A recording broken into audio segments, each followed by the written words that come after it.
How corrupt is the CIA after all, right? If you still have your head in the sand, or you know others with their heads in the metaphorical sand, you need to watch this. I'm going to sit back and let Ian Carroll do most of the explaining, and then I'll give you my 2 cents on the other side. Enjoy. I'm about to talk about what we're not allowed to talk about. So instead of the word interference, I'm going to use the word tomatoes just for fun, and you'll understand what I mean here. Because RFK said a lot of amazing things on the Tucker Carlson interview he just did, but one big thing that he said out loud that no one's been saying out loud yet is that the CIA actively did election tomatoes in the 2020 election, and we all know it, and it's well proven, and it's not controversial, but no one wants to admit it or talk about it. And I'm just going to throw some shots across the bow right now at the start of this video that any platform that censors this video is actively engaging in election tomatoes again by censoring not only free speech, but true free speech that is being critical of their handlers in the agency. And Democrats can't even hear this story because it touches so many sort of culture war buttons, but it's a true story that Hunter Biden's laptop suddenly became an issue about a week before the debate. And Anthony Blinken, who is now the Secretary of State, and who was then the director of President Biden's campaign, went to Gina Haspel, who is the head of this director of the CIA, and said to her, "We need help with this." She then got 51 CIA, current and former CIA officers. Remember this whole headline? Everything he just said is true, and I'm about to show you the original sources, the actual documents. This is just basic facts.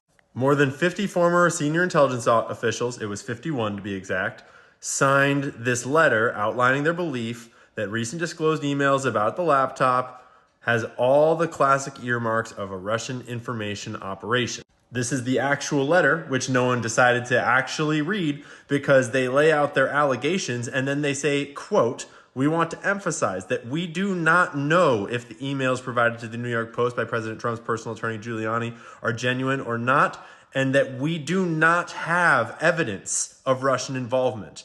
Just that our experience makes us deeply suspicious that the Russian government played a significant role in this case."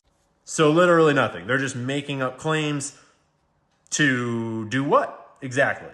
I mean, it's not like the CIA has been doing election tomatoes all across the world ever since it was first founded. Look it up. They do it with bags of cash. They do it with coups. They do it with assassinations, all sorts of things. In this case, they do it with information. And all 51 of these dudes signed this letter. And at the bottom, it tells you who they are. This is all of their names in the order in which they appear. And you only need to look up the first 2 to realize, Jim Clapper, former director of national intelligence? Yeah, he perjured himself when he lied to us about the NSA spying operations. Oh, and Michael Hayden? Yeah, he set up those NSA spying operations, lied to us about them, and then he also lied to us about the torture programs at places like Guantanamo Bay. Oh, and by the way, Gina Haspel, the CIA director that RFK was referencing at the start, the one that got this all moving, yeah, she was actually involved in those illegal torture programs, and then she helped cover it up by destroying like a whole bunch of tapes of those programs at a black site. So the list of top intelligence officials are literally professional deep state liars. And we know that, factually. I mean, if you knew history, you would know that before you even knew that, because the job of the CIA is to lie to you. Think about it. You don't need a covert intelligence agency to do things that you're allowed to do in the open. Then you would just do it with the normal government. And this letter was originally provided to Politico by former top aide under CIA Director John Brennan, Nick Shapiro. Nick Shapiro is an expert in crisis management for the CIA. Like the kind of crisis where the guy you want to get into office suddenly has this big scandal coming out and you need to discredit it. That kind of crisis. Don't worry about the fact that the CIA is expressly forbidden from interfacing with anything on American soil, and definitely with anything to do with elections. Definitely no election tomatoes here in America. Just protecting us from disinformation.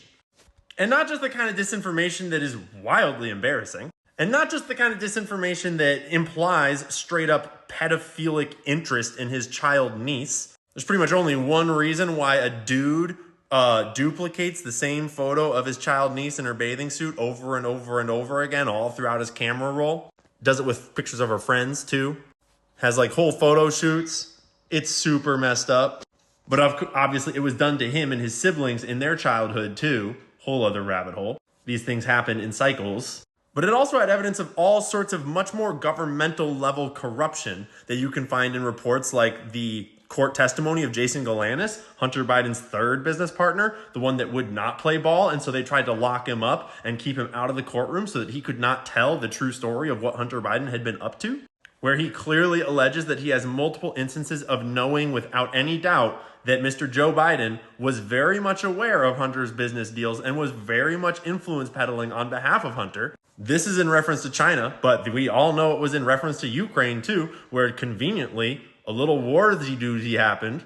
But anyways, the letter was enough for Biden to call it misinformation on the debate stage and brush it aside, for the mainstream media to run cover in every single publication, just fucking propaganda. Despite us now having House Oversight Committee documents clearly detailing the forensic analysis of the actual accounts, bank accounts, money transferring in and out of Biden family bank accounts. But somehow people still want to bury their head in the sand because they've been programmed to be so angry about this orange guy that they can't even face up to the fact that maybe there's more going on here. Like, oh, you could never believe that the president of the United States would do something like that? He would never be corrupt like that? First of all, not even up to him. It's the CIA doing these things, and we all know how they do.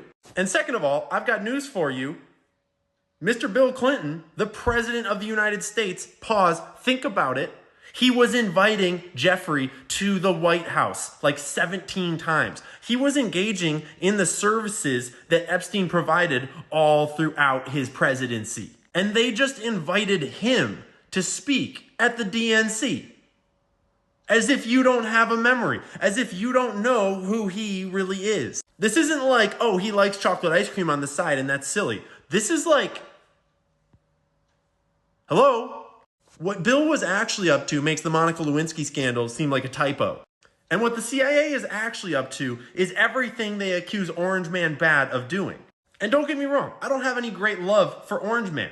I just abhor intelligence agencies meddling in our shit and then pretending like they're protecting us. So, props to RFK for speaking the truth finally, even at great personal risk. Props to anyone who's thinking for themselves. Props to Tucker for hosting great conversations. You don't need to agree with people these days on every topic in order to realize that some people are here for truth and honesty and righteousness and just whatever's real, and other people are straight up fucking lying.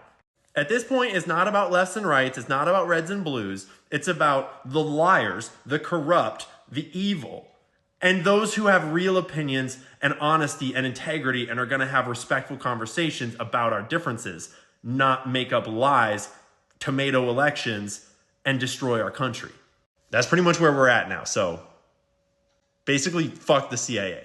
Huge hat tip to Ian Carroll. You can find him on X. Links are in the description below. By now, everyone knows the Hunter laptop is real. What we also know is that 51 CIA officials signed a letter declaring that the Hunter laptop was most likely Russian disinformation right before the Trump-Biden 2020 presidential debate in favor of Biden to discredit the laptop. The laptop that they knew at the time was authentic. In other words, they lied. Yeah, the CIA lied. Of course, we know the CIA lies all the time. They're a covert spy agency. That's their whole job. Spy and lie. We created them to lie. However, the CIA is forbidden to spy on Americans without a warrant, and they're definitely not allowed to meddle or interfere with our elections. Now it's your job to go out and talk to your friends. See how much of this stuff they know. None of this is speculation, and none of this is conspiracy theory stuff. It's all facts. Talk to your friends about this. Ask them if they think it's okay for the CIA to spy on Americans. Ask them if they think it's okay for the CIA to interfere in our elections. Folks, we can't let the mainstream media and the CIA memory hold this stuff. People who commit criminal acts need to be held accountable.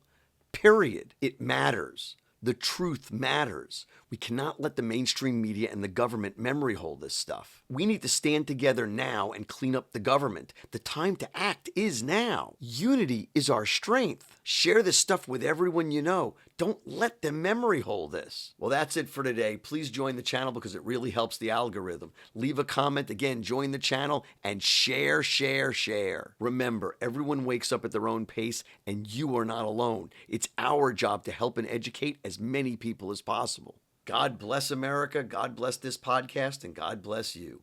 Stay frosty, my friends.